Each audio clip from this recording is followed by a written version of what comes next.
খুলনায় কেন, খুলনা কেন, আমার খুলনা শহর কেন কেন রক্তে লাল হইল? এই দুর্বিষহ অবস্থা কেন সৃষ্টি করলেন? এখানে কোনো ভেদাভেদ না। আমরা এই এক দফার সাথে আছি, আমরা ছাত্রদের সমস্ত দাবির সাথে আছি। আপনি এখানে ভেদাভেদ তৈরি করবেন না। আতঙ্কের রাজনীতি থেকে বেরিয়ে আসুন। আমরা কোনো আতঙ্ক করি না, আমরা কিছুকে ভয় পাই না। আপনারা বেরিয়ে আসুন, একটু যদি সময় লাগে সবার বেরিয়ে আসুন। প্রত্যেকটা টিভিকে বলছি, আপনারা নিজ দায়িত্ব পালন করুন। আপনাদের পূর্বসূরীদের 71-এ কি দায়িত্ব ছিল এবার আমরা দেখতে চাই। একদম সহজ ভাষায় আপনারা কথা বলবেন। এক দাবি। এইবার আর কোনো মিথ্যা কথা বলে লাভ নাই। এই দেশের মানুষ সমস্ত সত্য জেনে গেছে।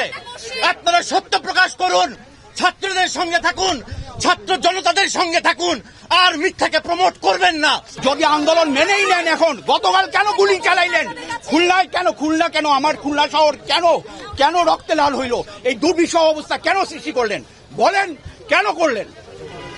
আপনারা মানুষ, আপনারা কি মানুষ আছেন? আপনারা দিলেন। সেই শিশু শিল্পী থেকে বাংলাদেশ বিটিভিতে কাজ করেছি, আমি রেডিওতে কাজ করেছি। আমি এই দেশের, আমার এই জীবনে আমি দেখিনি কোন শিল্পীকে ভেদাভেদ করতে, কোন শিল্পীকে দেখিনি আলাদা হতে। আপনাদের আনন্দের জন্য আমরা আমাদের কণ্ঠস্বর বিলিয়ে দেই, আমাদের কণ্ঠস্বর বিলিয়ে দেই, চিরজীবন দিব, ওনার আগ পর্যন্ত দিব। কোন ভেদাভেদ আমরা চাই না। শিল্পী হিসেবে, বাংলাদেশ হিসেবে কোন ধরনের আমাদের কথা বলতে দেয়া যে হচ্ছে না, এটার প্রতিবাদে আমরা এখানে দাঁড়িয়েছি। আমরা শিক্ষার্থীদের সাথে আমরা ব্যক্তিগতভাবে সবাই যে যার মতো ছিলাম।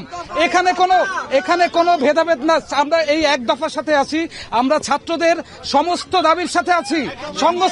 আপনি এখানে ভেদাভেদ তৈরি করবেন না। আমরা এখান থেকে শহীদ মিনারে যাব, ওদের সাথে সংগতি প্রকাশ করব। আপনারা ভেদাভেদ তৈরি করবেন না। এখন এক হওয়ার সময়। এখন যারা দেরি করে আসছে, একটি গণ অভ্যুত্থানে আপনি কাউকে ওয়েলকাম করা বন্ধ রাখতে পারেন না। এটা কেবল শেষের শুরু।